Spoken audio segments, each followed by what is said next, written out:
ఈరోజైతే చెన్నైలోని మెరీనా బీచ్కి వెళ్తున్నాము. ఎప్పటి నుంచి అయితే బీచ్కి వెళ్ళాలని ఉండే, ఇప్పటికి కుదిరింది.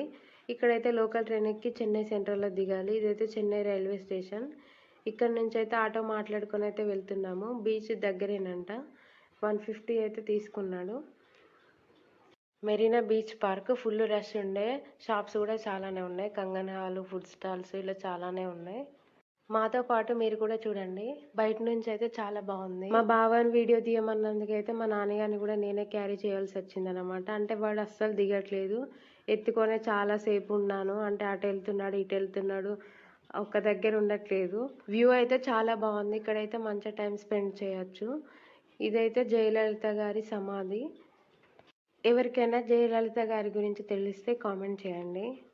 ఈవినింగ్ టైంలో వస్తే ఇంకా బాగుంటుంది. మేమైతే కరెక్ట్ 12 o'clock వచ్చాము. ఫుల్ అంటే ఫుల్ ఎండగా ఉందన్నమాట. అంటే మా నాన్నగారు అయితే ఊరికే చిరాకు పడుతున్నాడు. పక్కనే అయితే ఎంజీఆర్ గారి సమాధి కూడా ఉంది. ఇప్పుడైతే బీచ్కి వెళ్ళాలనుకుంటున్నాము. ఇక బయటికి వెళ్ళి ఏమైనా తినేసి అయితే వెళ్తాము. అంటే మా నాన్నగారు అయితే ఏడుస్తున్నాడు. ఫ్రూట్స్ అయితే తీసుకున్నాము, వాటర్ మెలన్ అండ్